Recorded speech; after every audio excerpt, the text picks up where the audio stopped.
जब जब भूल पड़े। इस पत्र में सार ज्ञान की एक झलक है।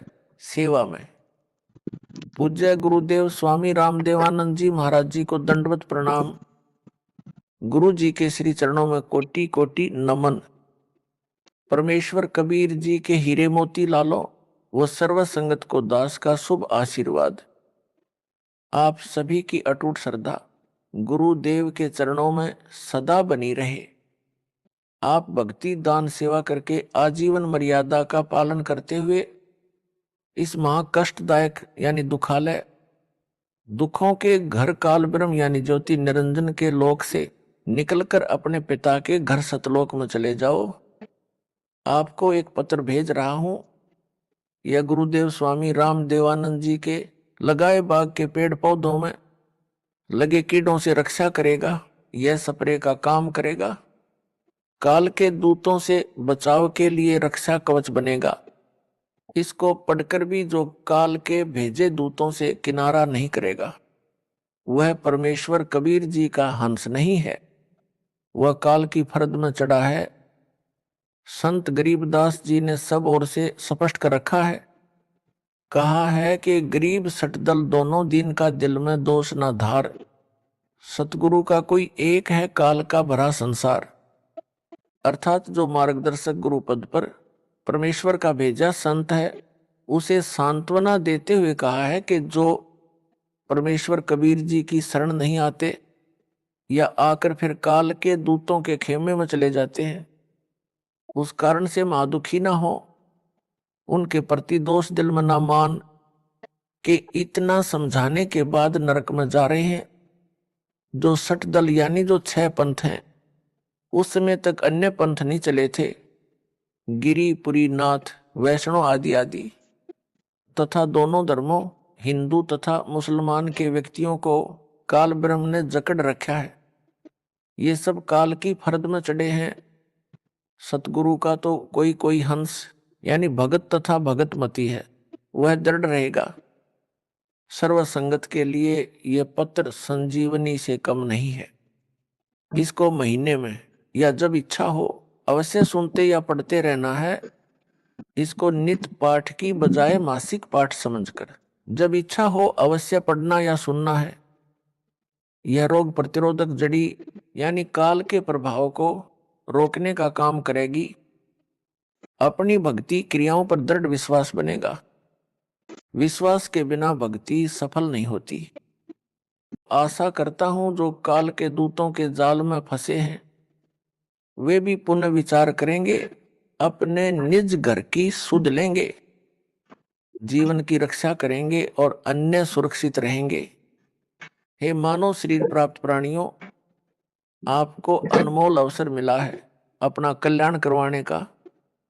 सब सदग्रंथ तथा सब पहुंचे हुए संत यानी परमात्मा प्राप्त संत तथा स्वयं परमेश्वर कबीर जी बताते हैं, जो उनकी अमर वाणी में अंकित हैं कि मानो स्त्री पुरुष का जन्म दुर्लभ है, यह बार बार नहीं मिलता। जैसे प्रमाण मिलता है कागभूषण का, उसने यही बताया है कि मैंने अनेकों मानव जन्म बिना भक्ति के व्यर्थ किए। कुछ परिस्थिति ऐसी बनी जिस कारण से एक गुरु बनाया जो भगवान शिव का उपासक था। मेरे से भयंकर गलती हुई, मैंने अपने गुरु का खड़ा होकर सम्मान नहीं किया, जिस कारण से मेरे को भगवान शिव ने आकाशवाणी द्वारा श्राप दिया कि तूने अपने गुरु का अपमान किया है, मेरे लोक में आने योग्य तू नहीं है, तेरे को 1 लाख वर्ष तक नरक में डाला जाएगा। ये आकाशवाणी गुरु जी ने भी सुनी। गुरु जी को पता नहीं था कि इसने ऐसी गलती की है। तब गुरु जी ने कहा कि भगत परमात्मा शिव जी से क्षमा याचना कर। कागभूषण को साथ लिया। गुरु जी ने भगवान शिव से आंखों में पानी भरकर याचना की कि हे भगवान, बालक है, गलती हो गई, क्षमा करो। ऐसी प्रार्थना कई घंटों की। तब शिव ने कहा कि नरक में इसे जाना पड़ेगा, 1 लाख वर्ष तक इसको नरक में रहना भी पड़ेगा, परंतु इसके गुरु की प्रार्थना स्वीकार कर ली है। मैं अपने दिए श्राप को वापस नहीं ले सकता। मेरे आदेश से इसको यमदूत कोई कष्ट नहीं देंगे। ऐसा ही हुआ। 1 लाख वर्ष नरक में रहकर उसे मानव जन्म मिला, क्योंकि उसको उसके गुरु ने दिल से नहीं उतारा था। कारण यह था कि कागभूषण ने गुरु से तथा प्रभु शिव से अपनी गलती की क्षमा याचना कर ली थी। कबीर जी ने कहा है कि कबीर हरि के रूठते गुरु की शरण जाए, कह कबीर गुरु रूठते हरि नहीं होत सहाय। यानी यदि राम रुष्ट हो जाए तो पूर्ण गुरु के पास जाए, वह सत साधना करवाकर कष्ट दूर करवा देता है। यदि गुरु रुष्ट हो गया तो परमात्मा सहायक नहीं होगा।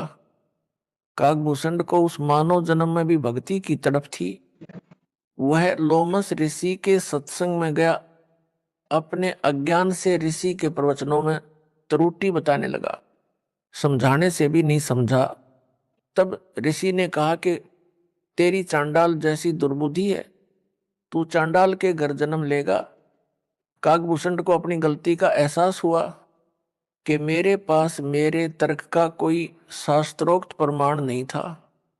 मैंने ऋषि से विवाद नहीं करना चाहिए था। ऋषि के चरणों में गिरकर अपनी गलती की क्षमा याचना की।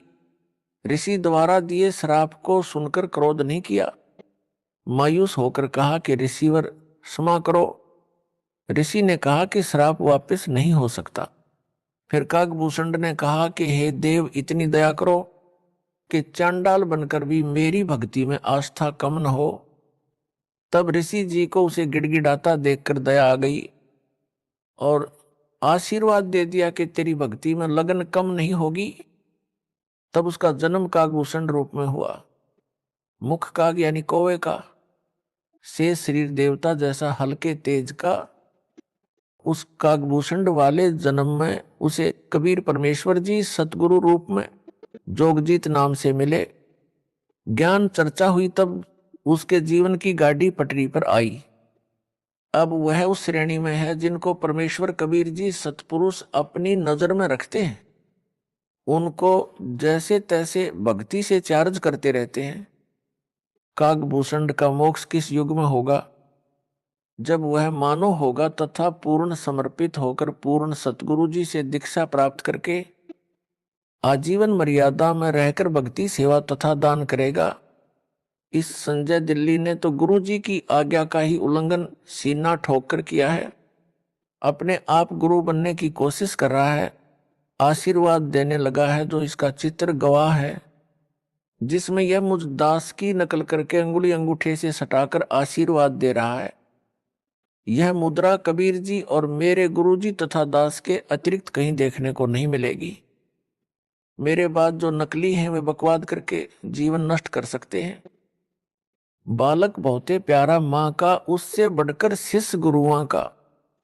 अर्थात माता को बच्चा बहुत प्रिय होता है, गुरु को अपना शिष्य माता से भी अधिक प्रिय होता है। जो शिष्य बार बार गलती पर गलती करता है तो भी गुरु जी का प्रयत्न यही होता है कि किसी तरह यह सुधार कर ले, अपना मानव जीवन नष्ट ना करे। इसे ज्ञान नहीं है कि मानव जीवन कितना मूल्यवान है। मेरे को ज्ञान है, ये बालक है। जब बालक बार बार समझाने से भी नहीं मानता तो गुरु जी के पास एक ही विकल्प बचता है कि उस गंदे सेब को सेबों के ढेर से निकालकर कूड़े में फेंक दे। फिर उसे सूअर खाते हैं। दास का इस पत्र को लिखने का भी यही उद्देश्य है कि संजय दिल्ली अपना जीवन नष्ट ना करे, अब भी गलती की क्षमा याचना करके नाम शुद्ध करवाकर अपने मानव जीवन को धन्य बनाए, नरक में ना जाए। दास गुरु है, गुरु का कर्तव्य बनता है कि शिष्य को हर संभव कोशिश करके नरक जाने से बचाए। यदि किसी का बेटा बेटी बालक चला जा रहा है, सामने गहरा गड्ढा है, माता पिता की दृष्टि पड़ जाए तो वे दौड़कर उसे बचाने की भरसक कोशिश करते हैं। बच्चा माता पिता को अपनी ओर आता देखकर विचार करता है कि ये मेरे को खेलने से रोकने के लिए मुझे पकड़ने को आ रहे हैं। वह और तेज चल पड़ता है। माता पिता के प्रयत्न के पश्चात भी गड्ढे में गिरकर जीवन से हाथ धो बैठता है। माता पिता के पास रोने पीटने के अतिरिक्त कुछ शेष नहीं रहता। दास बार बार पत्र लिखकर संजय दिल्ली व पवन जयपुर को पकड़ने की कोशिश कर रहा है, परंतु ये दोनों नरक वाले गड्ढे की ओर दौड़ रहे हैं। संजय को तो गुरु बनने की हवस लगी है। जो माँ बाप का कार्य है मानव समाज के साथ विश्वासघात है, गुरु जी के साथ विश्वासघात है। अब इसको मान बढ़ाई का रोग लग गया है। यह काल का दृढ़ जाल है। कबीर जी ने कहा है कि कबीर राज तजना सहज है, सहज त्रिया का नेह। मान बढ़ाई ईर्ष्या दुर्लभ तजना, ये अर्थात मनुष्य राज तथा पत्नी का मोह त्याग सकता है, परंतु मान बढ़ाई शिष्यों से चंवर करवाना, चरणों पर फूल चढ़वाना, गले में माला डलवाना तथा दंडवत करवाना, संत रूप में नकली शोभा पाना तथा ईर्ष्या मेरे विश्वास पात्र भक्तों व मेरे से ईर्ष्या करना आदि छोड़ना इसके लिए अब कठिन है। यदि यह सब छोड़कर अपना कल्याण करवा लेगा तो सचमुच महान है, विद्वान है।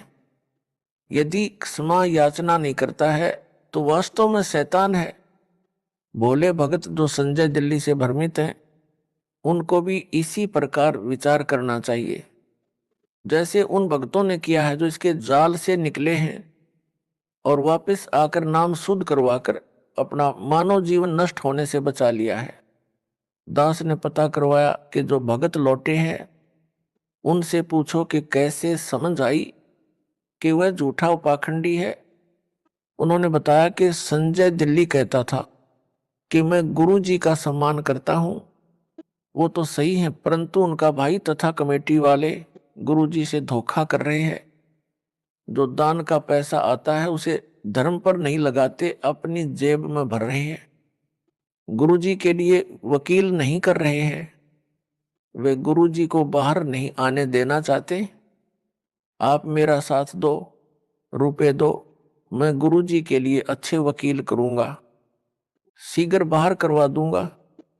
हमने उस संजय को बहुत रुपए दिए, परंतु उसने कुछ नहीं किया। गुरुजी हिसार जेल में वह सत्संग करता था मेरठ में और कहता था कि जब तक गुरुजी को बाहर नहीं निकलवा दूंगा तब तक यहां मेरठ में हर सप्ताह सत्संग करता रहूंगा। उसकी ऐसी बातें अच्छी तो नहीं लगती थी, परंतु उसकी झूठ बहुत साफ सुथरी थी। हमारी बुद्धि पकड़ नहीं पा रही थी।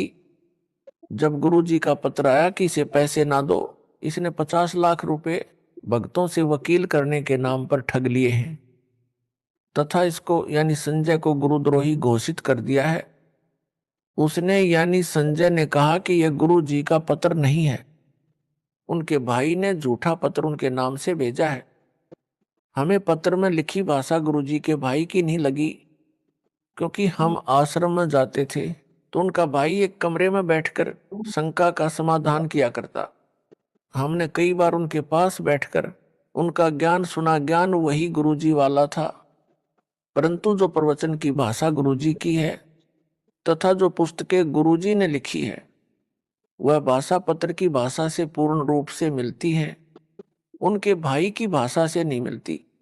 संजय दिल्ली अब स्वयंभू गुरु बनकर आशीर्वाद देने लगा। यह बात हमें खटकी कि हमारा गुरु भाई हमारा गुरु कैसे हो सकता है। इसे नाम देने का अधिकार भी गुरुजी ने नहीं दे रखा। यह सच में ढोंगी व झूठा है। उसी दिन से इससे गलानी हो गई। हमारी किस्मत अच्छी थी कि हमने नाम शुद्ध करवाकर अपने को नरक जाने से बचा लिया। अन्य गुरु भाई तथा बहनों से भी निवेदन करते हैं कि इसके जाल से निकलो और अपने गुरु जी की शरण में दोबारा आ जाओ। इसे भी साथ ले आओ, इसको भी नरक जाने से बचाओ। स्वयंभू गुरु बनकर ये 100-200 का जीवन नष्ट करेगा, अपना तो कर ही रहा है। जिन्होंने संजय को आश्रम के लिए जमीन दी है उनसे निवेदन है कि इस जमीन को गुरुजी की आज्ञा लेकर नामदान केंद्र के लिए दे दे। पाप से बचे उन भक्तों ने यह भी बताया कि संजय ने गुरुजी की आवाज की प्रथम मंत्र की ऑडियो रिकॉर्ड करके रखी हुई है। जब कोरोना महामारी के कारण गुरुजी की आवाज से ऑनलाइन नाम दिया जाता था तो संजय ने रिकॉर्ड कर ली अब यह उस ऑडियो से नाम दिलाता है। इसका उत्तर यह है कि संजय दिल्ली को नाम देने तथा दिलाने का आदेश दास ने दे ही नहीं रखा, इसलिए इसके द्वारा दिलाई दीक्षा कोई काम नहीं करेगी।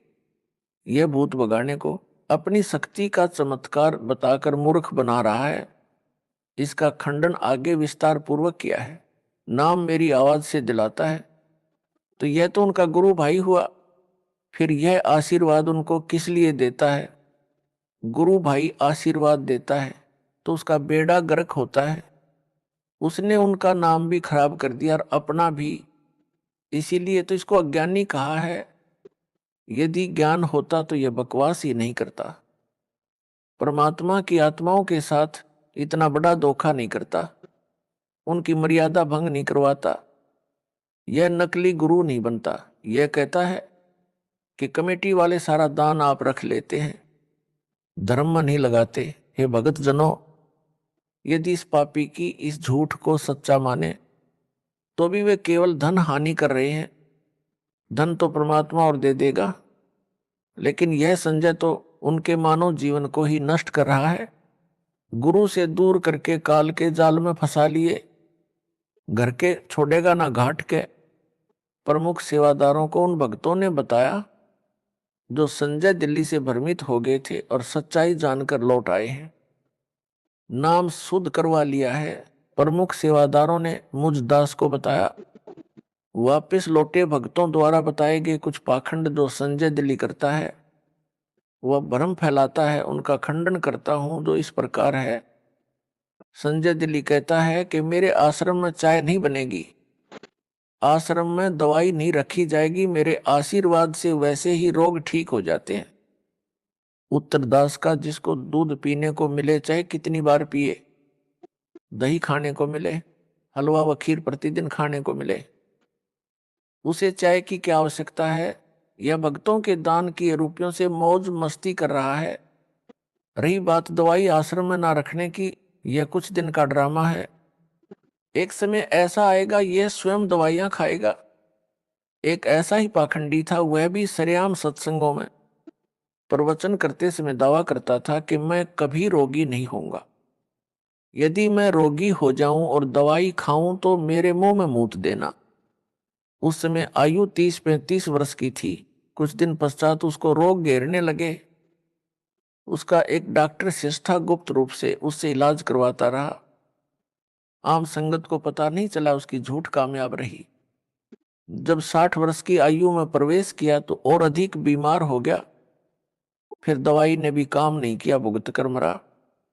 इस प्रकार की बकवाद कुछ दिन ही चलती है। जब नकली गुरु मरा तब तक उन शिष्यों की तीसरी पीढ़ी तक उस काल के दूत के जाल में फंस चुकी थी। फिर परंपरा पड़ गई, मृत्यु के पश्चात उसकी यादगार बनाई गई। फिर उस समाध यानी यादगार की पूजा शुरू हो गई। सबको नरक के भागी बनाकर मरा। संजय दिल्ली ने कुछ संगत को कुछ दिन यह कहकर बरगलाया कि गुरुजी तो सही हैं, उनका भाई तथा कमेटी के सदस्य तथा उनके आसपास जो कि सेवा में रहते थे वे गलत हैं। वे दान का सारा पैसा अपनी जेब में रख लेते हैं। गुरुजी को जेल से बाहर नहीं निकलने देना चाहते। आप संगत वाले मेरा साथ दें, रुपये दो, मैं गुरुजी को बाहर लाऊंगा। इस प्रकार की बातों से बहुत सारे अनुयायी जो नए नए तथा कुछ पुराने भी उसके बहकावे में आ गए।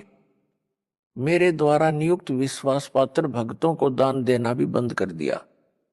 उस समय वह संजय पाखंडी 50 लाख रुपये भक्तों के दान के ले गया। एक भी वकील नहीं किया आज तक।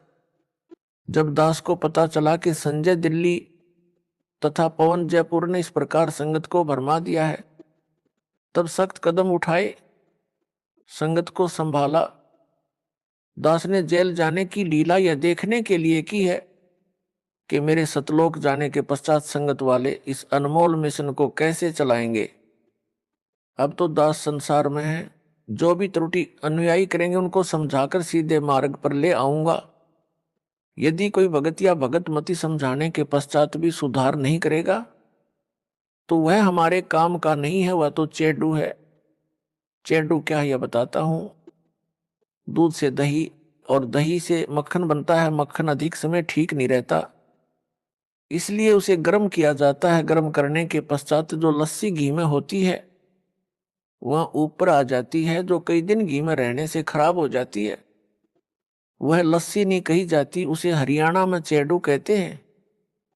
यानी बेकाम का पदार्थ होता है। उसको एक बर्तन में डालकर उसमें ठंडा पानी डालकर कुछ देर छोड़ दिया जाता है। यदि थोड़ा बहुत घी उसमें रह गया होता है वह जम जाता है। फिर उस जमे घी को भी निकाल लिया जाता है, क्योंकि उस घी बनाने वाली को पता होता है कि घी प्राप्त करने के लिए कितना संघर्ष करना पड़ता है। भैंस या गाय मोल लेनी, उसका चारा मोल लेना, या किसान है तो चारा घर का होता है, उसे बेचे तो धन मिलता है, वह भी घी बनाने के खर्च में ही गिना जाता है। फिर भैंस गाय की देखरेख, दूध निकालना, गर्म करना, दही बनाना, फिर मक्खन बनाना, तब मक्खन को गर्म करके शुद्ध घी तैयार किया जाता है। इसलिए घी बनाने वाली बहन, बेटी या माई घी का कण भी व्यर्थ नहीं जाने देना चाहती। उस चेडू के ठंडा होने पर जरा सा भी घी मिलता है तो उसे भी निकाल कर रख लेती है। उसको शुद्ध घी इतना प्रिय होता, घी का एक कण भी नहीं छोड़ती। फिर उस चेडू फुई को फेंक देती है। इसी प्रकार दास ने सन 1994 से 2014 तक तथा वर्तमान तक सत्संग की वीडियो, यानी नूरी शरीर से ज्ञान समझाकर सत्संग पर सत्संग सुनाकर सर्व सदग्रंथों को वीडियो के माध्यम से सबको दिखाकर संगत रूपी मक्खन निकाला है। अब उस मक्खन को ताया गर्म किया है। इसमें जो चेडू होगा वो ऊपर आ जाएगा। वह चेडू तो ऊपर आ चुका है। दास का यह पत्र रूपी ठंडा पानी है। यदि कोई कण यानी अच्छी आत्मा उस चेडू में होगी उसे निकाल लूंगा, क्योंकि दास को शुद्ध घी यानी भगत आत्माएं जान से भी प्यारी हैं।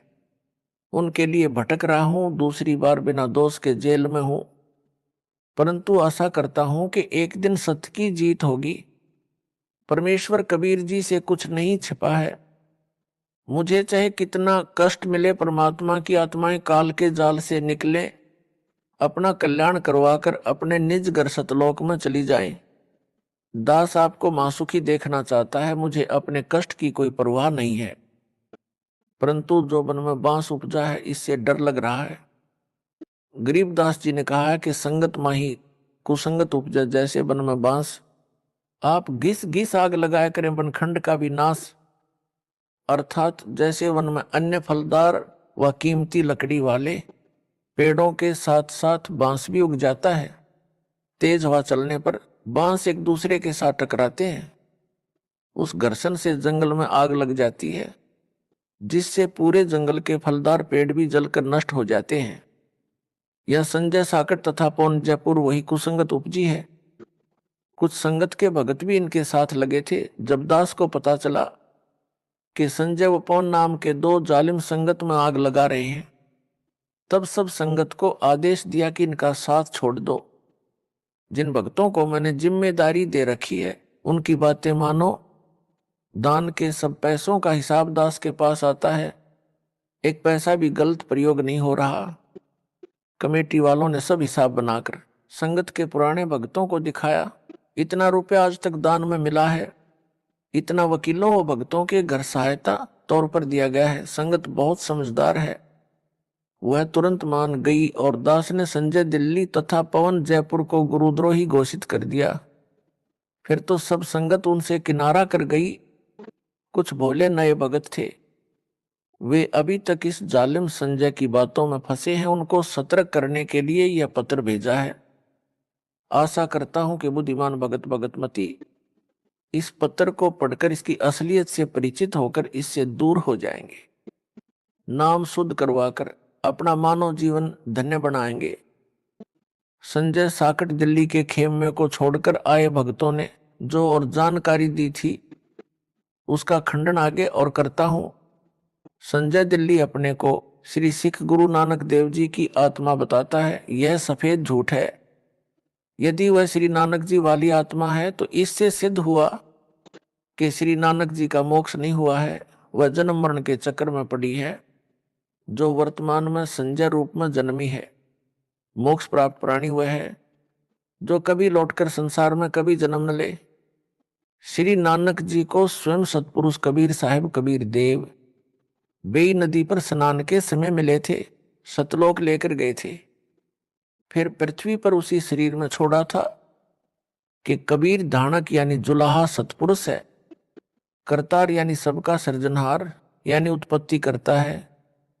यदि श्री नानक जी परमात्मा से दीक्षा लेकर पार नहीं हुए तो क्या यह गुरुद्रोही बनकर पार हो जाएगा? कभी नहीं।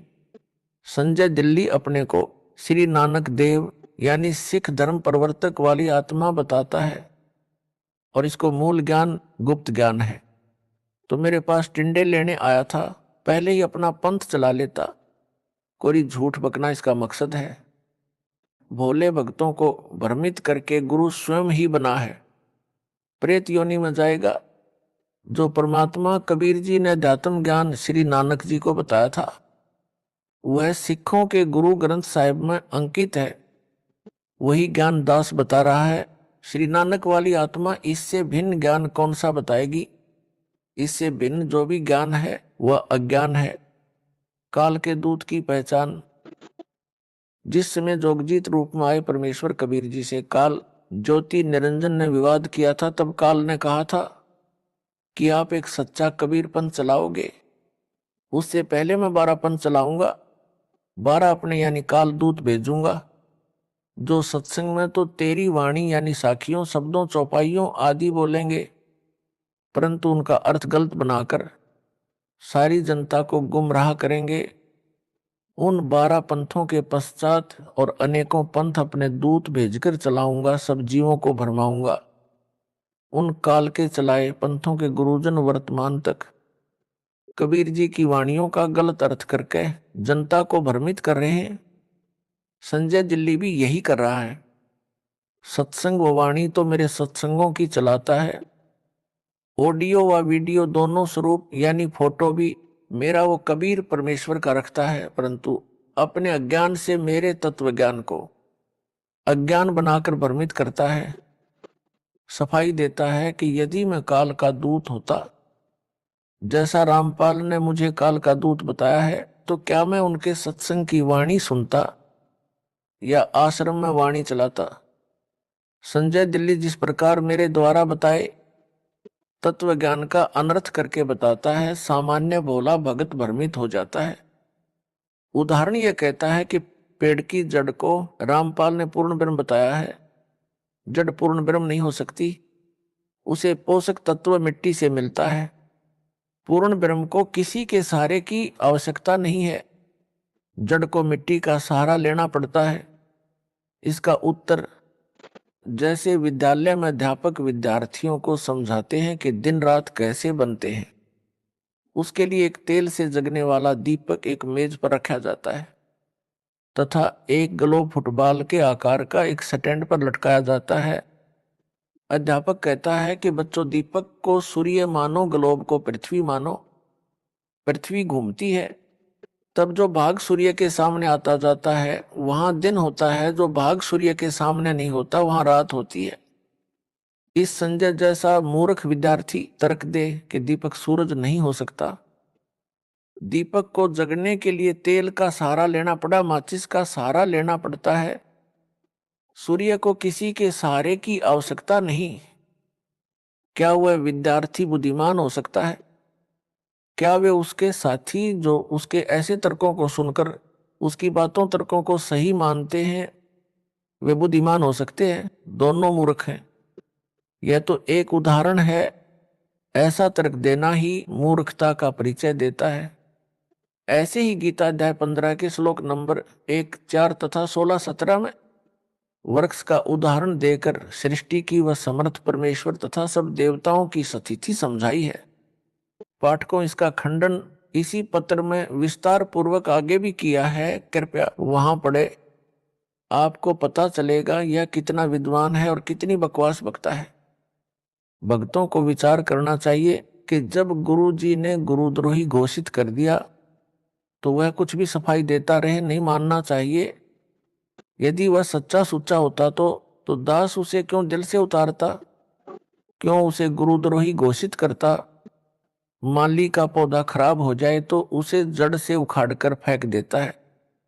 उसे कष्ट बहुत होता है, परंतु और कोई विकल्प नहीं बचा था। सब दवाई व खाद डाला, परंतु व्यर्थ रहा।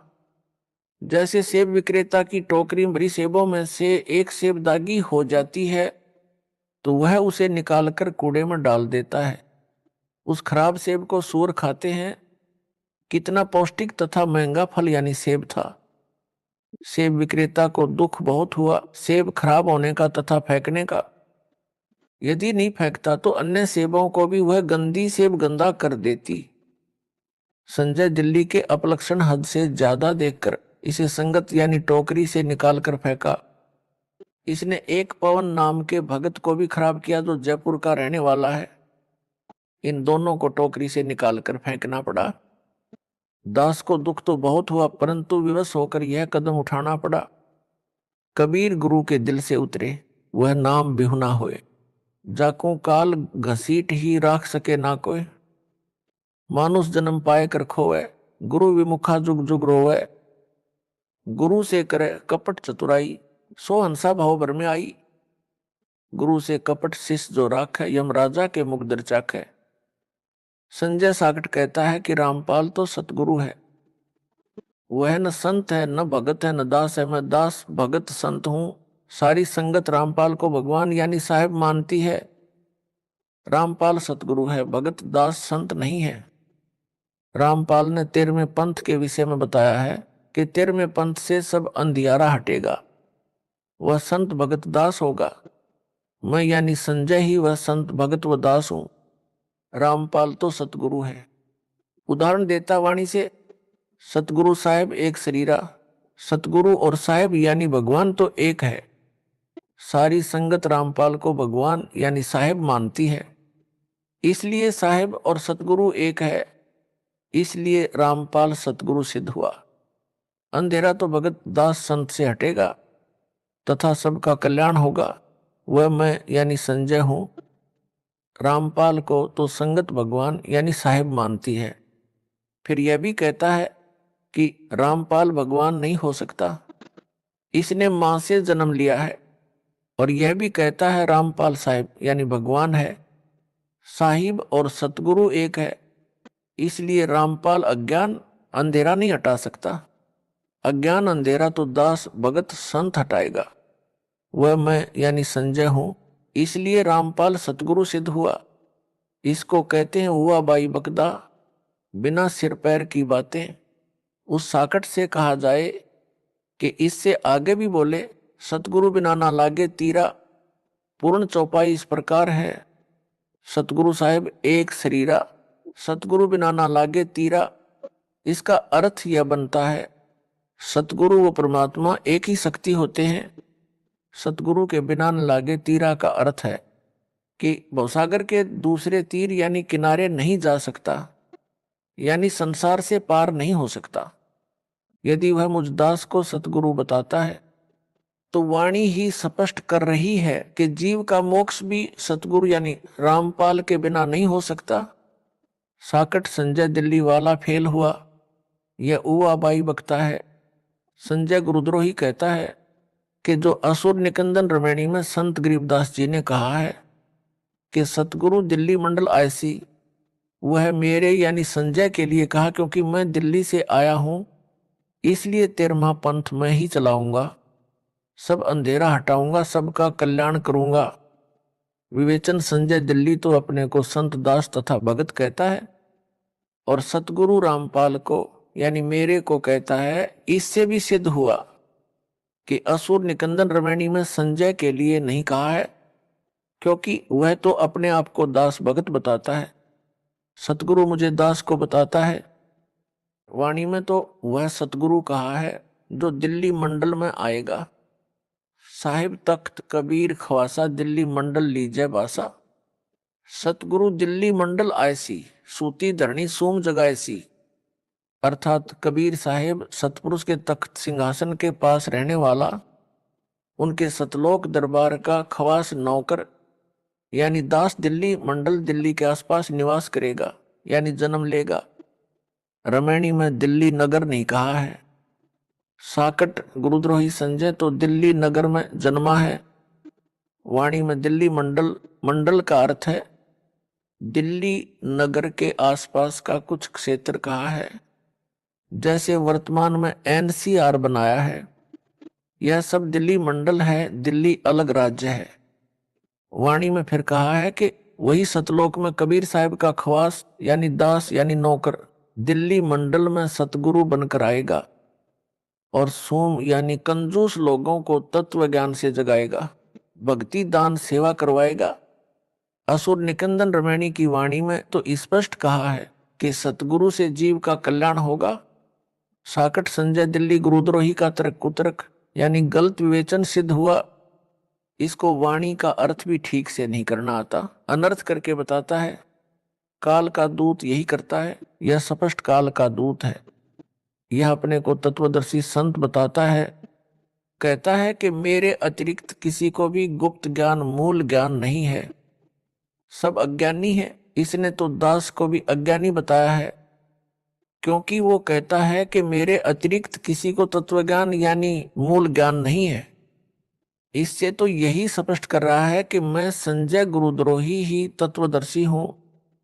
यदि वह दास द्वारा बताए यथार्थ अध्यात्म ज्ञान यानी तत्व ज्ञान से भिन्न ज्ञान रखता है तो उसकी पुस्तक बनाए या कोई वीडियो बनाकर इंटरनेट पर डाले, तब मेरी संगत का छोटा सा बालक भी उसके अज्ञान का पर्दाफाश कर देगा। यह संजय दिल्ली गुरुद्रोही प्रथम नाम मंत्र वही जाप करने को देता है, या मेरी आवाज से प्रथम मंत्र दीक्षा दिलाता है जो दास ने इसको दीक्षा में दिए थे, तथा जो भी सतनाम यानी 2 अक्षर का इसको दिया है, इसको ना सार नाम दिया है ना सार शब्द प्राप्त करवाया है। अब यह गुरुद्रोही इन दोनों नामों प्रथम मंत्र तथा सतनाम से भी खाली हो गया है। वाणी में कबीर परमेश्वर ने कहा है कि गुरु के दिल से उतरे वह शब्द बिहुना होए, वाको काल घसीट ही राख सके ना कोय। अर्थात जो शिष्य पूर्ण गुरु यानी सतगुरु के दिल से उतर जाता है, यानी गुरु जी द्वारा गुरुद्रोही घोषित कर दिया है, उसका नाम कनेक्शन कट जाता है, वह शब्द यानी नाम रहित खाली हो जाता है, उसको काल घसीट ले जाता है, उसे कोई नहीं बचा सकता। इस संजय दिल्ली साकट गुरुद्रोही को काल घसीट कर ले जा चुका है। काल इसमें प्रेतवत प्रवेश है, जैसे ऋषियों में प्रवेश करके अधूरा सूक्ष्म वेद लिखाकर उसके 4 भाग श्री वेद व्यास ऋषि द्वारा करवा दिए। सब जनता ने इन्हीं वेदों को पूर्ण अध्यात्म ज्ञान मान रखा था। दास का ज्ञान योग मेरे गुरुदेव जी की कृपा से परमेश्वर कबीर जी ने खोलकर सर्वग्रंथों का सार निकलवाया है। सूक्ष्म वेद यानी तत्व ज्ञान जो स्वयं कबीर परमेश्वर जी ने प्रत्येक युग में प्रकट होकर सतलोक से चलकर आकर बताया था, उसे सब ग्रंथों से भी प्रमाणित किया है। इससे हटकर जो कोई भी ज्ञान बताएगा वह अज्ञान होगा। कबीर जी ने कहा है कि 9 मन सूत उलझिया ऋषि रहे जखमार, सतगुरु ऐसा सुलझा दे उलझे ना दूजी बार। अर्थात कबीर परमेश्वर जी ने कहा है कि अध्यात्म ज्ञान रूपी 9 मन यानी 360 किलोग्राम सूत, कच्चा धागा जो चरखे से काता जाता था, जो कपास से बनता था, उलझा हुआ है। ऋषिजन भी इसे समझने सुलझाने की अत्यधिक कोशिश कर रहे हैं, परंतु सुलझा नहीं यानी स्पष्ट नहीं हुआ। संध्या आरती में भी यही कहा है कि सनक सनंदन नारद मुनिजन शेष पार नहीं पावे, शंकर ध्यान धरे निस्वासर अजहू ताही सुलझावे। अर्थात ऋषियों तथा शेषनाग को भी परमात्मा का पार नहीं पाया, यानी यथार्थ रूप में नहीं समझ सके। शंकर भगवान कहलाने वाला भी दिन रात हठ योग करके ध्यान लगाकर परमात्मा को समझने तथा ज्ञान सुलझाने में अभी तक लगा है, कुछ भी सुलझ नहीं पाया है। सतगुरु ऐसा स्पष्ट कर देगा यानी सुलझा देगा, जो फिर उस युग में दोबारा किसी के उलझाने से यानी अज्ञान बनाने से नहीं उलझेगा। इस वाणी से यह भी स्पष्ट हुआ कि तत्व ज्ञान को सतगुरु ही प्रकट कर सकता है। संजय साकट दिल्ली तो अपने को संत दास भगत बताता है तथा सतगुरु मुझ दास को बताता है। इससे भी यह अपने अज्ञान के मकड़ जाल में स्वयं ही फंस गया, अर्थात झूठा सिद्ध हो गया है।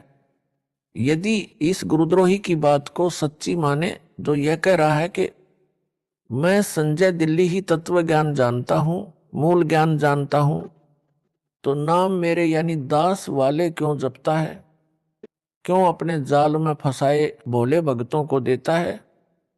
फिर तो नाम भी भिन्न होने चाहिए। यदि यह कहेगा कि नाम तो यही सही है, तो फिर इसके तत्व ज्ञान का क्या अचार डालना है?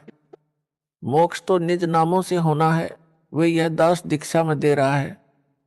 दास को मेरे गुरुदेव स्वामी रामदेवानंद जी से नामदान करने की आज्ञा मिली है, जो एक संत मत की परंपरा है। इसको गुरुद्रोही घोषित मेरे द्वारा कर रखा है।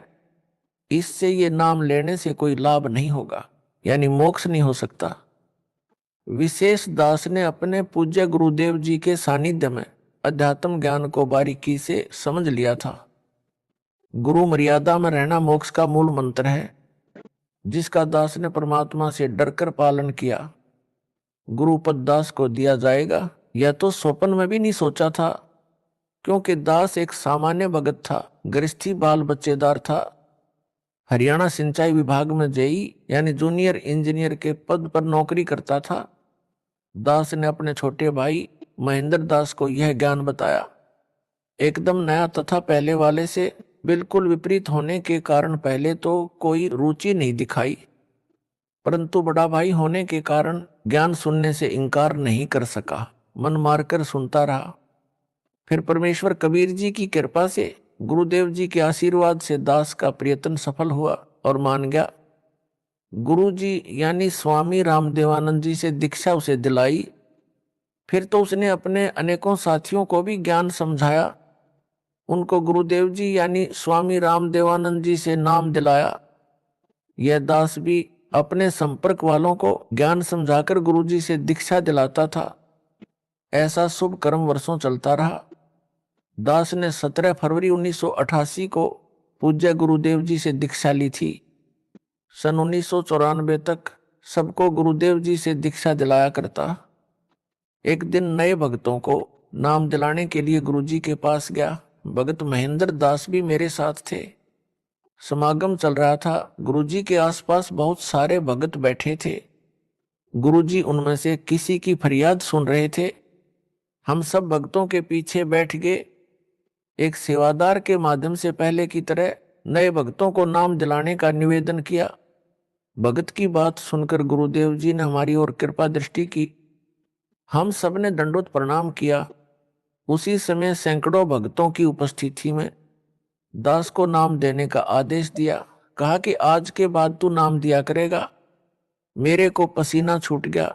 विचार किया कि कोई गलती तो नहीं हो गई जिससे गुरुजी नाराज हो गए हो। कानों पर विश्वास नहीं हो रहा था। गुरुजी नाराज नजर नहीं आ रहे, मुस्कुरा रहे थे, इसलिए हिम्मत बनी रही। दीक्षा देने का आशीर्वाद देते समय कहा कि आज के बाद यह तुम्हारा गुरु होगा। उपस्थित भक्तों की ओर संकेत करके कहा। मेरी दशा देखकर समझ गए कि भगत घबरा गया है। बोले कि अपने को अकेला न समझना, मैं तेरे साथ रहूंगा। परमेश्वर कबीर जी के आदेश से यह आशीर्वाद तेरे को दिया है। तेरे बराबर विश्व में संत नहीं होगा। आशीर्वाद देकर हमें भेज दिया। सुबह माइक से आवाज लगी कि रामपाल रोहतक को स्वामी जी याद कर रहे हैं। हम सब तुरंत पहुंच गए।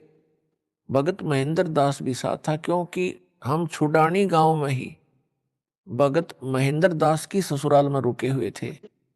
उस रात दास को नींद नहीं आई कि इतनी बड़ी जिम्मेदारी को कैसे निभा पाऊंगा। गुरुदेव तो जानी जान थे, उनको पता था कि भगत की हालत खराब हो गई है। जाते ही फिर कहा कि अपने को अकेला मत समझ, परम शक्ति तेरे साथ है, मैं भी तेरे साथ हूं। तेरे समान विश्व में संत नहीं होगा। और कहा कि इन सबको नाम दे जो नए भगत दीक्षार्थ आए थे। अपने सामने दीक्षा दिलाई। स्वामी जी ने सर्व संगत को बोल दिया कि आज के बाद मैं किसी का गुरु नहीं रहूंगा, रामपाल से दीक्षा ले लो।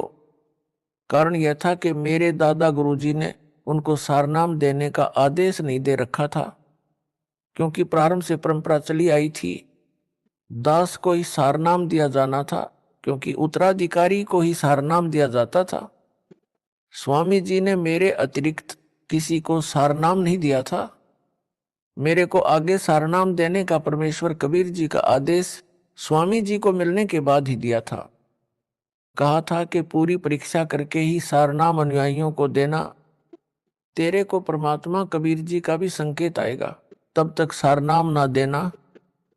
यह सब निर्देश बाद में दास को अकेले को तलवंडी बाई जिला फिरोजपुर पंजाब में आश्रम में दिया था। जब दास अकेला ही उनसे मिलने पहुंचा था, स्वामी रामदेवानंद जी गुरु महाराज जी का वचन फला है जो आज आपके सामने है। विश्व में ज्ञान छा गया है। जो स्वयंभू गुरु बने हैं उनको अध्यात्म का खा का भी ज्ञान नहीं। कितना भार सिर पर लिए हैं। यह संपूर्ण अध्यात्म ज्ञान का टोटा है। जो नकली गुरुओं का जीवन नष्ट करता है, उसके चेलों चेलियों का भी तर्क गुरु के अनुयायियों की जिम्मेदारी गुरु पर होती है। गुरु के सिर पर भार होता है। जब कबीर परमेश्वर जी ने देखा था कि 64 लाख अनुयायी पटरी से उतर गए थे, गुरु की आज्ञा को भी अनदेखा करने लगे थे, वे सारनाम योग्य नहीं थे, तो अपने सिर से भार उतारने के लिए लीला की थी। काशी नगर की प्रसिद्ध गणिका को हाथी पर बैठाकर बोतल में गंगाजल भरकर लोग उसे शराब मान रहे थे, पीने लगे। शराबी जैसी हरकत करते हुए गणिका के गले में बांह डालकर मुख्य बाजार में घूमने लगे थे। यह दृश्य देखकर 64 लाख गुरु विमुख हो गए थे, गुरुद्रोही नहीं हुए थे। उन सब का भार परमात्मा ने अपने सिर से उतारा। संत गरीबदास जी ने कहा है कि गरीब भड़वा भड़वा सब कहें, कोई ना जाने खोज, दास गरीब कबीर करम बांटत सिर का बोझ। अर्थात काशी के लोग तो निंदा करने लगे, कह रहे थे कि यह तो भड़वा यानी बेशरम हो गया, सरेआम बुरे कर्म करने लगा है। सब शिष्यों ने वह साधना त्याग दी, पहले वाली करने लगे जैसे राबी ने त्यागी थी। कबीर जी भारमुक्त हुए। इसी प्रकार पूज्य गुरुदेव स्वामी जी ने यह कहकर सिर का भार उतार दिया कि आज के बाद मैं किसी का गुरु नहीं रहूंगा। पहले वाले भी रामपाल से नाम ले लो, परंतु दुर्भाग्य है उन पहले वालों का अधिकतर ने दास से दीक्षा नहीं ली। जो नए थे हमने नाम गुरुजी से दिलाया था, उन्होंने दास से दीक्षा ली। परमेश्वर कबीर जी ने अपने परम शिष्य गरीबदास जी को काल के साथ आंख में चोली खेलने की भविष्य की सब रणनीति बता दी थी। संत गरीबदास जी ने अपने एक शिष्य शीतलदास को सारनाम जाप को दिया था। उसे समझा दिया था कि केवल परम शिष्य को सारनाम देना है, वह केवल अपने उत्तराधिकारी को सारनाम देते रहेंगे। अगला निर्देश मेरा यानी कबीर जी का आएगा, उसके बाद संगत को देना प्रारंभ करना है। उसी आदेश के अनुसार यह सारनाम गुप्त रखा था। 1 मार्च सन 1997 को दास को परमेश्वर कबीर जी मिले। सारनाम देने का सही समय बताकर सारनाम देने का आदेश दे गए। दास से पहले मेरी गुरु प्रणाली के संतों को छोड़कर किसी कबीर पंथी या गरीबदास पंथी को सारनाम तो दूर है, सतनाम का भी ज्ञान नहीं था। सार शब्द तो अभी तक रहस्य में रखा है। सारनाम भी लंबी परीक्षा के बाद दिया जाता है। जो काल के दूत होते हैं वे पहचाने जाते हैं। जैसे यह संजय सारनाम मिलने से पहले ही पिछन गया कि यह काल का दूत है। गुरु बनना खाला जी का घर नहीं है। गुरु जी के आदेश के पश्चात नाम देने से तथा सारनाम देने से शिष्यों का भार नहीं रहता। जो केवल सतनाम या प्रथम नाम के पश्चात मृत्यु को प्राप्त हो जाते हैं, गुरुद्रोही नहीं होते हैं, तो उनको वर्तमान में तुरंत मानव जन्म मिलेगा, पूरी दीक्षा मिलेगी, वे मोक्ष प्राप्त करेंगे। 1000 वर्ष तक यह वीडियो से दीक्षा दी जाती रहेगी। अब किसी का भार दास पर नहीं रहेगा। जो स्वामी जी के शिष्य थे वे भक्ति से चार्ज किए गए थे। प्रथम मंत्री अधिकतर को दिया करते थे, किसी किसी को सतनाम देते थे। दास को प्रथम व द्वितीय नाम एक साथ दिया था। सारनाम 1 हफ्ता बाद दिया था। उस समय दास को उपरोक्त योजना की जानकारी दी और बताया कि ये जितने पहले वाले शिष्य हैं ये तो केवल भौतिक सुख ही मांगते हैं, वो इनको संपत्ति यानी संतान दे रखा है, केवल तू ही एक ऐसा मिला जिसने मोक्ष मांगा। दास ने कहा कि हे दीन दयाल, भौतिक सुख यानी संतान नौकरी आपने पहले ही दे रखा था, आपके ज्ञान के पश्चात इसकी इच्छा भी नहीं रहती, इसलिए एक मोक्ष की ही भीख दास आपसे मांगता है। गुरु जी मुस्कुराए और आशीर्वाद दिया। यह परमेश्वर कबीर जी की प्रीप्लान पूर्व निर्धारित योजना थी।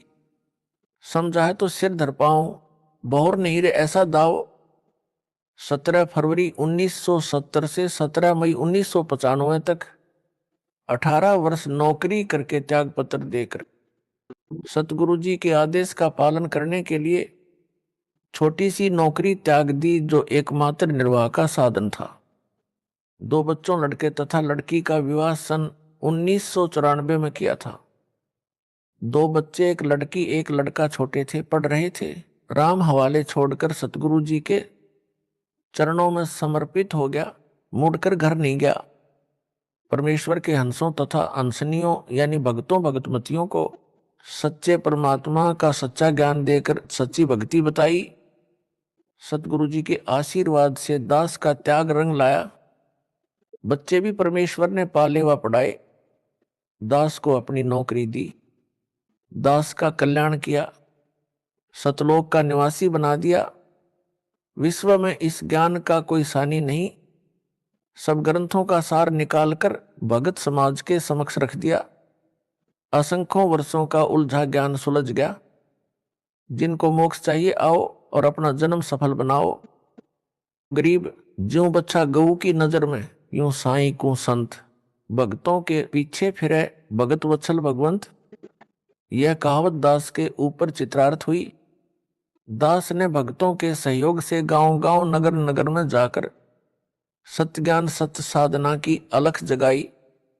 गुरुदेव के आशीर्वाद ने सब कार्य किया। सन 1996 में किसी भगत के रिश्तेदार ने एक गज यानी 85 वर्ग गज में बनी एक कमरा, बरेंडा, रसोई, बाथरूम तथा लैट्रिन, कुछ आंगन वाली छोटी सी कुटिया कुछ समय के लिए प्रयोग करने के लिए दी। यह कुटिया उसने स्वयं खरीदकर अपने पाखंडी गुरु को बनाकर दे रखी थी, जो बाद में धोखेबाज निकला। जो मेरे पूज्य गुरु जी के पास रहता था, भगवान वेश भी ले रखा था, गुरु के साथ भी धोखा करके भागा था, गुरुद्रोही बना था। कुटिया दान करने वाला हमारा भगत नहीं था, उस पाखंडी का भगत था, जिस कारण से वह किसी बाबा पर विश्वास नहीं करता था। हमारे भगत के कहने पर वह कुटिया उधारी दी थी। जब भगत ने पूर्ण विश्वास दिलाया तब परम पूज्य गुरुदेव स्वामी राम देवानंद जी के 3 आश्रम पंजाब राज्य में, खन्ना, मोगा तथा तलवंडी भाई की, तथा एक आश्रम नजफगढ़ दिल्ली में था, जहां पर दास को दीक्षा की भीख मिली थी।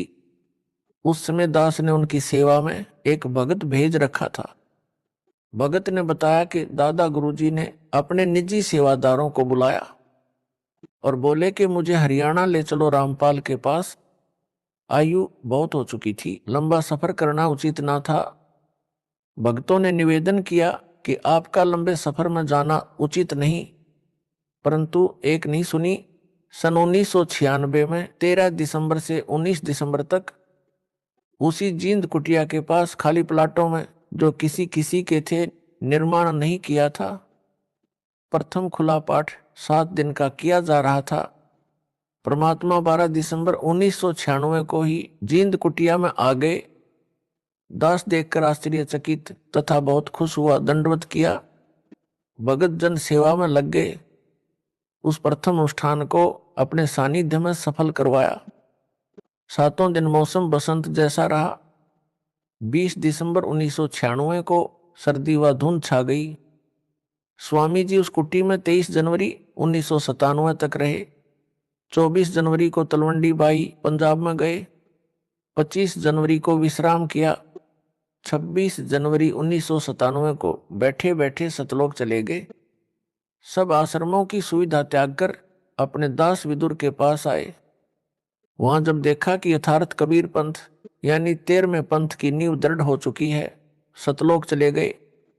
जब उनका जींद कुटिया में डेरा था, दास उनकी आज्ञा लेकर गांव में सत्संग व पाठ करने गया था। सेवादारों को बताया था कि दास उस दिन आएगा, तब तक गुरुजी का ध्यान रखना। उस निश्चित दिन को दास कुछ लेट हो गया। कुटिया में केवल गुरुजी के स्नान आदि की व्यवस्था शुद्धता से की थी। शुद्धता का ध्यान रखते हुए दास जींद पहुंचकर किसी भगत के घर स्नान करने लगा, जिस कारण से देरी हुई। उस समय तक सेवादारों से 10 बार पूछा कि रामपाल आया है। उनको तान रखा था कि पता करो क्यों नहीं आया। उस समय मोबाइल को तो जानते भी नहीं थे, अन्य फोन भी गांव में नहीं थे। जब भक्तों को पता चला तो एक भगत आया और बोला, स्वामी जी ने 10 बार पूछ लिया कि कहाँ है, आज आने की कह गया था, क्या कारण हुआ।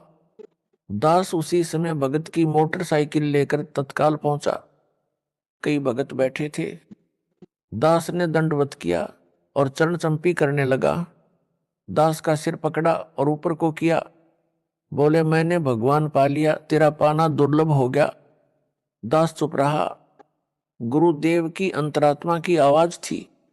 अगले दिन तलवंडी बाई वाले आश्रम में चले गए, वहां से सतलोक गमन किया। कबीर हरि के रूठते गुरु की शरण में जाए। कह कबीर, गुरु रूठ गए तो हरि ना होत सहाय। कबीर, जिन बातों से गुरु दुख पावे, उन बातों को दूर भावे। गरीब इन बातां क्या पाइए, राजी कर सतगुरु रूठे नू। अर्थात गुरु को प्रसन्न रखो, मोक्ष होगा। बकवादों से कुछ नहीं मिलना। यह संजय दिल्ली गुरुद्रोही दावा करता है कि यहां मेरे आश्रम में भूत माफी मांगते हैं। भूतों को यहां बुलाया जाता है। बहुतों की प्रेत बाधा दूर हो रही है। यह क्या छोटी बात है? क्या मेरे में शक्ति नहीं है? इसका उत्तर इस प्रकार है। आपको राबी के विषय में ज्ञान है कि उसने सतगुरु देव जी से दीक्षा लेकर 4 वर्ष साधना की थी। फिर किसी मजबूरी के कारण वह साधना त्यागनी पड़ गई। परंतु ऐसी परिस्थिति में भक्ति मार्ग त्यागना गुरुद्रोही की श्रेणी में नहीं आता, गुरु विमुख वाली श्रेणी में आता है। उस 4 वर्ष की मर्यादित साधना से उस देवी में इतनी भक्ति की शक्ति हो गई थी कि उसके लिए मक्का वाला मंदिर उड़कर विमान की तरह लेने चला आया और उस भगत आत्मा को लेकर यथास्थान पर स्थापित हो गया। परंतु मोक्ष से बहुत दूर रही। मोक्ष कई जन्मों में कष्ट भोगकर पुनः सतगुरु शरण में आने से ही हुआ। यह संजय साकट भी 3-4 वर्ष मर्यादा में रहा। अब यह गुरुद्रोही हो चुका है। इससे मोक्ष 100 कोस दूर हो गया है। उस मर्यादित साधना से मिली भक्ति ज्यादा नहीं टिकेगी, सीधा नरक में जाएगा। यह है सार ज्ञान। यदि इसे समझ होती तो इतनी बड़ी गलती नहीं करता। अब नाम देने का अधिकार इसको यानी संजय दिल्ली को दास ने यानी इसके भूतपूर्व गुरु ने नहीं दे रखा। वह सार नाम इसको प्राप्त नहीं। दावा करता है भूत निकालने का, भूतों को बुलाने का। भूत प्रेत निकालने व डालने वाले तो इस जैसे भारत में लाखों अड्डे हैं। इसने उस गांव को भूतगाह यानी प्रेतों का स्थान बना दिया। जैसे राजस्थान प्रांत में गांव मेहंदीपुर में बालाजी भूतगाह बना है, वहां केवल भूतों को निकालने डालने का काम है। अनगिनत जनता वहां जाती है। किसी का मोक्ष नहीं होना, क्योंकि मोक्ष तो सतगुरु से दीक्षा लेकर आजीवन मर्यादा में रहकर भक्ति सेवा दान करके प्राप्त होता है। गुरु भी पूर्ण हो। मेहंदीपुर में बालाजी का धाम कैसे बना? मेहंदीपुर राजस्थान प्रांत में एक सच्चा सुच्चा इंसान था। आयु लगभग 30 वर्ष हो चुकी थी। परमात्मा की भक्ति करता था। किसी कारण से विवाह नहीं करवाया था। जहां भी परमात्मा की कथा सत्संग चर्चा होती पहुंच जाता। सब कहते हैं कि गुरु बिन मोक्ष नहीं। उसने भी गुरु बनाया। गुरु रामायण का पाठ व कथा किया करता था। कोई भी पाठ करना होता है तो देसी गाय भैंस के घी की ज्योति जलाई जाती है, जो हवन का काम करती है। उसने एक श्री राम का मंदिर भी बनवा रखा था। उसमें रामचंद्र, सीता व लक्ष्मण तथा हनुमान की मूर्तियां पत्थर की स्थापित कर रखी थी। उन मूर्तियों के सामने अखंड ज्योति जलती थी। किसी में प्रेत बाधा होती तो उस मंदिर यानी आश्रम में जग रही ज्योति को वह हनुमान की मूर्ति तथा श्री राम, लक्ष्मण, सीता की मूर्ति को देखकर चिल्लाने लग जाती, बाबा छोड़ दे, कभी नहीं आऊंगा। कुछ देर में वह प्रेत बाधा वाला व्यक्ति स्त्री या पुरुष शांत हो जाता। यह सब मेहंदीपुर वाला भगत भी देखता था। वह भी जो कोई प्रेत बाधा वाला उसके संपर्क में आता, उसे गुरु धाम में ले जाता और भूत निकलवाता। एक बार गुरुजी बीमार पड़ गए, इलाज के लिए दूर शहर में चले गए। वहां लगभग 6 महीने रहना पड़ा। उसकी मौत हो गई। मेहंदीपुर वाला भगत अपने घर पर केवल हनुमान जी की पत्थर की मूर्ति को, जो उसे बारिश के मौसम में एक ऊंचे स्थान पर मिट्टी कटकर बह जाने पर दिखाई दी थी, वहां मिली थी, जो बहुत अच्छी यानी साफ नहीं बनी थी, परंतु लगती थी कि हनुमान जी की है। उसे हनुमान जी की कृपा से मिली मानकर उठा लाया। उस मूर्ति को एक स्थान पर स्थापित करके अखंड ज्योति लगाता था। 3 समय हनुमान का पाठ करता था, जो गुरु ने बता रखा था। अब जो प्रेत बाधा वाले गुरु के पास जाते थे या नए जो मेहंदीपुर वाले के पास जाते थे, जिनको वह गुरु के पास ले जाया करता, उसके पास आए, उनको भगत ने बताया कि गुरु जी तो इलाज के लिए बाहर गए हैं, पता नहीं कब स्वस्थ होकर आएंगे। इतने में वे सब उसके घर पर हनुमान जी की मूर्ति के सामने, जग रही ज्योति के सामने चिल्लाने लगे। उसी प्रकार कहने लगे कि छोड़ दे बाबा, कभी नहीं आऊंगा या आऊंगी। 6 महीनों में उस भगत की आसपास प्रसिद्धि हो गई। जो गुरु के पास जाते या नए सब मेहंदीपुर जाने लगे, प्रेत बाधा ठीक होने लगी। उस भोले भगत को भ्रम हो गया कि तेरे में भी गुरु जैसी शक्ति आ गई है। वह महंत बन गया। उस भगत में प्रेत प्रवेश हुआ। नई नई प्रेरणा करने लगा। सत पकवानी बनानी चाहिए, 7 प्रकार की मिठाई मंगानी चाहिए, अधिक ज्योति जलानी चाहिए, आदि आदि। उस भगत ने 7 प्रकार का भोजन, हलवा, खीर, पूरी, कचौड़ी, पकौड़ी आदि आदि बनवानी शुरू कर दी। 7 प्रकार की मिठाई मंगवानी शुरू कर दी। प्रेत के सताए धनी व्यक्तियों ने उसमें खूब धन लुटाया। उस भगत ने एक हनुमान मंदिर बनाया, जो वर्तमान में बहुत बड़ा बनाया गया है। भूत क्या करते हैं? भूत अन्य के शरीर में प्रवेश करके मिठाई व खाने का आनंद लेते हैं। उनका सूक्ष्म शरीर होता है। जो मानव शरीर प्राप्त है, उनका जीव भी मूल रूप में सूक्ष्म शरीर में रहता है। स्थूल शरीर उसे भक्ति, सेवा, दान करके मोक्ष प्राप्ति के लिए मिलता है। जो पूर्ण गुरु से दीक्षा लेकर भक्ति नहीं कर पाते, उनसे स्थूल मानव शरीर छीन लिया जाता है। उनमें से कुछ तो प्रेत बन जाते हैं। उस जीव का जो प्रेत बन गया है, उसका मन वही स्थूल शरीर वाला आनंद चाहता है, जो उसे स्थूल शरीर में मिल सकता है। जिस कारण से ये प्रेत किसी किसी में प्रवेश करके वह आनंद लेते हैं। जो व्यक्ति शराब पीते हैं, छोड़ नहीं पाते, उनमें कोई शराबी मरकर भूत बनकर प्रवेश है। वह चाहकर भी शराब नहीं छोड़ पाता। मेहंदीपुर में बालाजी के नाम से भगत ने मंदिर बनाया। मिठाई, मेवा, काजू, बादाम, किशमिश, मनुखा, दाख आदि का भोग लगाने लगा। यह प्रेत प्रेरणा से किया। जो प्रेत बाधा वाला मेहंदीपुर जाने लगा, उसका भूत तुरंत निकल जाता और उस गांव यानी मेहंदीपुर के व्यक्ति जो शाम को आरती में आते हैं, उनमें प्रवेश कर जाता है और वहां परमानेंट डेरा बना लेता है। प्रतिदिन भिन्न भिन्न प्रकार की मिठाई खाता है। इस प्रकार मेहंदीपुर बालाजी का धाम भूतगा बन गया, यानी भूतों की छावनी बन गया। मोक्ष ना तो उस भगत का हुआ, ना वहां जाने वालों का होगा। एक दिन वह गांव जिसमें संजय दिल्ली ने भूत धाम बनाया है, उस गांव के व्यक्ति जो इसके आश्रम में आरती में जाते हैं तथा वहां का 56 प्रकार का भोग खाते हैं, उनमें बाहर से आए लोगों के भूत प्रवेश करने लग जाएंगे तथा भूतों का केंद्र बन जाएगा। प्रेत यानी भूत पहले मानव ही थे। उनका स्वभाव, दिमाग उसी तरह काम करता है। जब वे देखते हैं कि यहाँ पर क्या क्या सुविधाएं हैं, उसी अनुसार निर्णय लेते हैं। जो प्रेत बाधा वाला स्त्री पुरुष उस संजय दिल्ली वाले के आश्रम में आता है, प्रेत देखता है कि वहां प्रतिदिन हलवा खीर खाने को मिलते हैं, 56 प्रकार के भोग भी हैं। वे उस व्यक्ति से निकलकर वहीं डेरा जमा लेते हैं।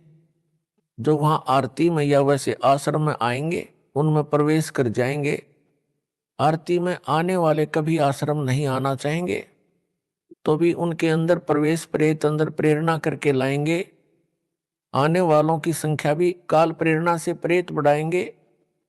इस प्रकार यह आश्रम मानव पतन का केंद्र बन जाएगा। मेरे यानी रामपाल दास के आश्रम में केवल समागम में ही हलवा खीर बनाई जाती है, बाद में सामान्य भोजन बनता है। उसी से परमात्मा का भोग प्रसाद निकाला जाता है। प्रेत देख लेते हैं कि यहाँ पर बाद में कुछ नहीं मिलना, वे प्रेत बाधा वाले से निकलकर भाग जाते हैं, क्योंकि यहाँ उनकी पिटाई परमात्मा करते हैं। प्रेत बहुत चतुर हो जाते हैं। संजय जैसे पाखंडी के पास जाकर जानबूझकर दिखावा करते हैं, छोड़ दो कभी नहीं आऊंगा, बस शांत हो जाते हैं। उस प्रबंधक को भ्रम हो जाता है कि मेरी शक्ति से प्रेत नाक रगड़ रहे हैं, प्रेत बाधा ठीक हो रही है। विचार करें, संजय दिल्ली को भी अन्य भक्तों व भगतमतियों वाले मंत्र जाप को दिए, जो प्रथम व द्वितीय नाम में दिए जाते हैं। इसमें अलग से शक्ति कहां से आ गई? इस आश्रम से पहले इसने कितने भूत निकाले थे, कितनों को लाभ दिया था, पूछो पाखंडी से। अब काल इसको नचा रहा है, जीवों को इसके जाल में फंसा रहा है। इसका तथा इसके सहयोगियों व प्रसाद खाने वालों को अपने चक्रव्यूह में फंसा रहा है। यह है सार ज्ञान, जो समझ सके तो समझ लो। हरियाणा के भगत ने बताया कि मेरे 2 चाचा छोटी आयु में मरकर प्रेत बने थे। वे मेरे भाई की पत्नी में प्रवेश करके बताते थे कि घर में झगड़ा हम करवाते हैं, शराब पीने की प्रेरणा हम करते हैं, शहर में मिठाई खाने हम ले जाते हैं। फिर उसने दास से दीक्षा ली, तब उनका पीछा छोड़ा। मोक्ष ना संजय दिल्ली गुरुद्रोही का होगा, ना उसके संपर्क में आने वाले भक्तों व भगतमतियों का होगा। सब भूत बनेंगे, नरक में गिरेंगे। एक बड़ा अधिकारी था, वह राम व हनुमान का परम भगत था। मेहंदीपुर बालाजी की वर्तमान में बड़ी ख्याति है। उसने बताया कि मेरे घर में बहुत सुख था, परंतु हनुमान जी का परम भगत होने के कारण एक बार प्रबल प्रेरणा बनी कि मेहंदीपुर धाम में मत्था टेक कर आए। अपनी गाड़ी ली, पूरा परिवार बैठाया और पहुंच गया। उस धाम को देखकर बहुत खुशी हुई। वहां अनेकों चमत्कार देखे। कोई व्यक्ति जिसमें प्रेत प्रवेश था, बहुत बड़ा पत्थर उठाए खड़ा था। किसी को 3-4 सेवादार पकड़ रहे थे, उन सबको दूर पटक देता था आदि आदि। घर पर आने के पश्चात मेरी पत्नी भी वही लीला करने लगी। चारपाई उठाकर फेंक दी। गेहूं का 50 किलोग्राम का कट्टा रखा था, उसे उठाकर खड़ी हो गई। वह 20 किलो वजन नहीं उठा सकती थी। अड़ोसी पड़ोसी बुलाए। एक ने बताया कि जो बालाजी जाता है उसमें हनुमान प्रवेश कर जाता है। एक बोला कि हनुमान नहीं, भूत प्रवेश कर जाता है। वह प्रवेश करके आ तो जाता है, परंतु यहां उसका मन नहीं लगता, जिस कारण से उत्पात मचाता है।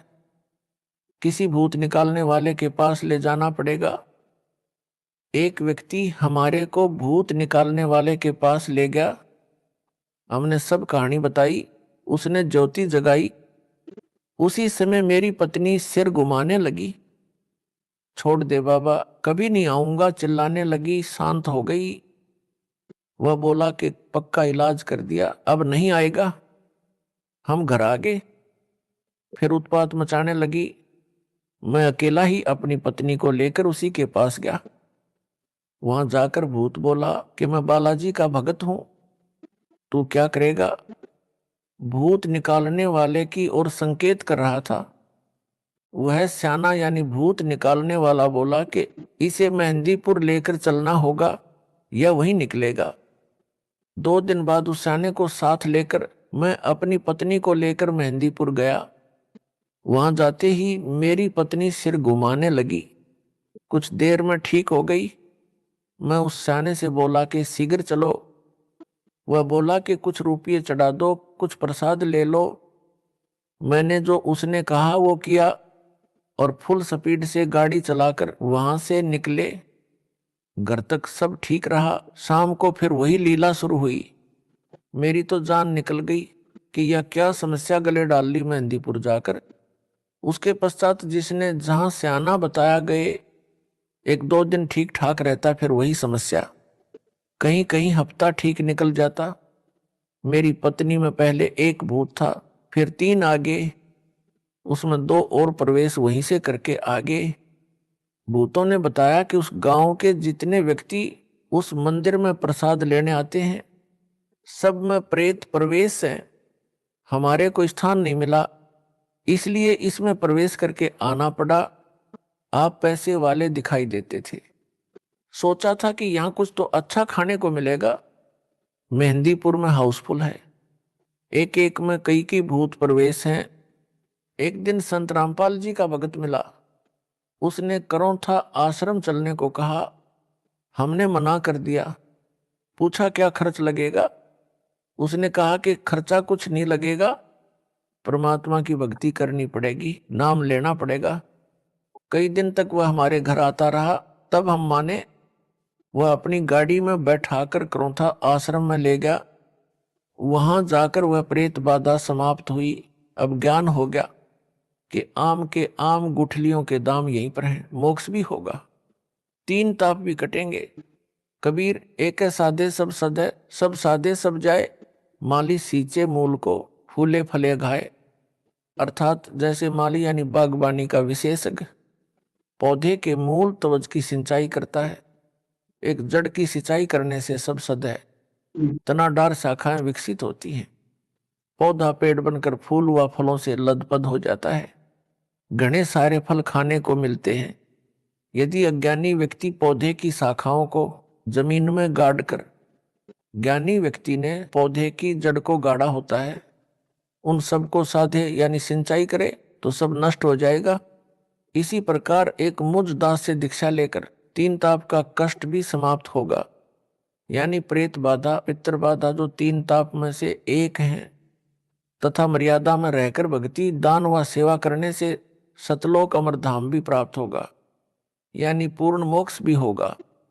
अपराधी के अपराध करने में संयोगी भी पाप के भागी होते हैं। संजय दिल्ली ने अपने गुरु दास की निंदा की।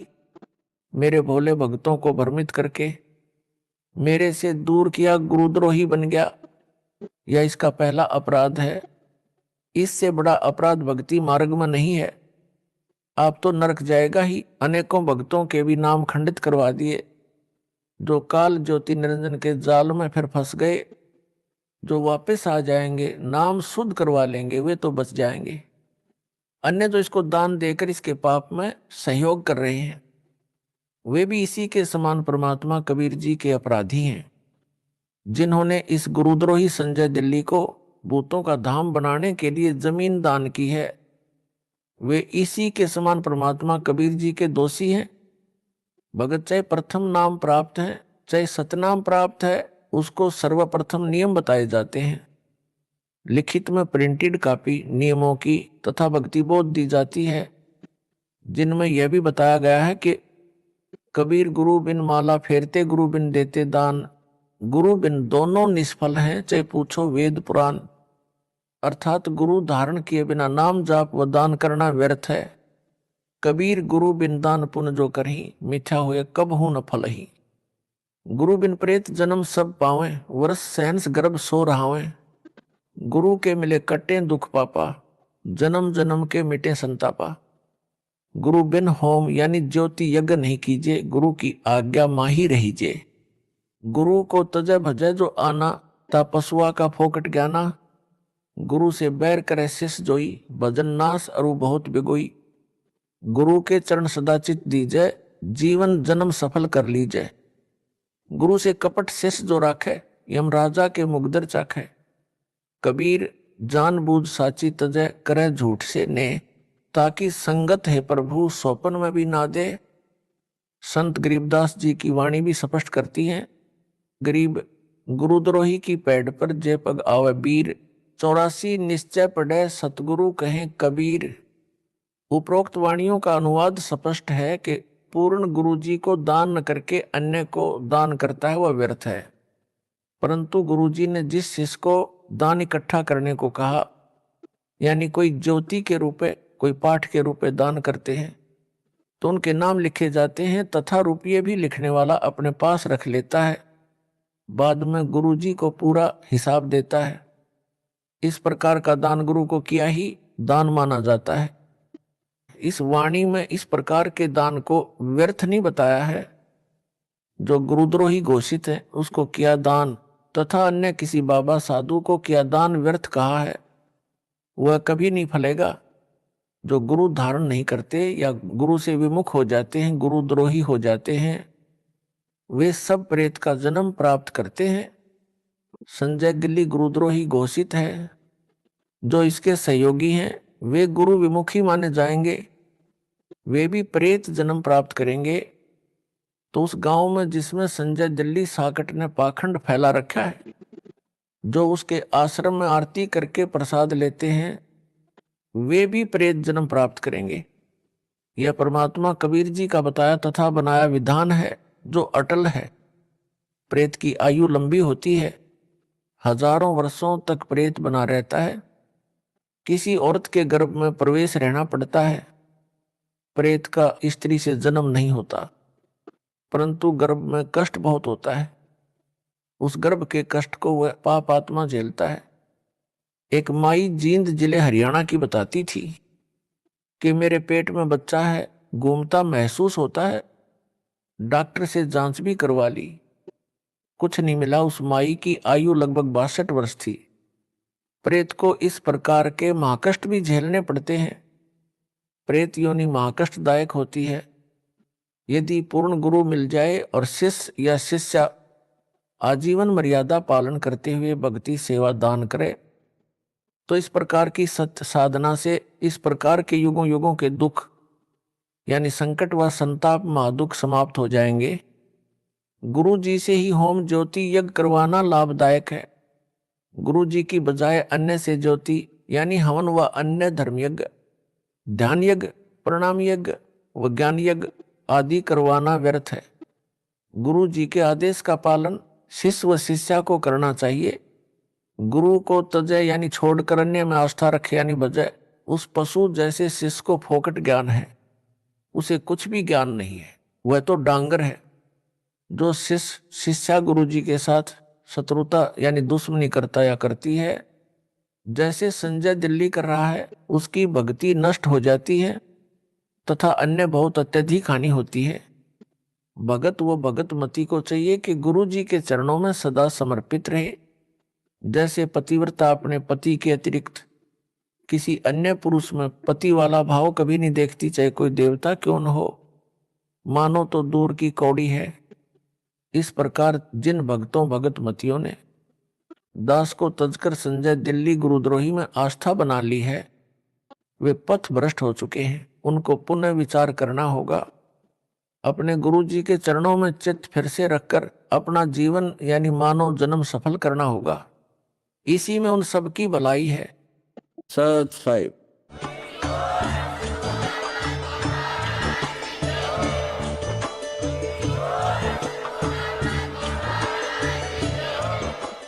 सत साहिब।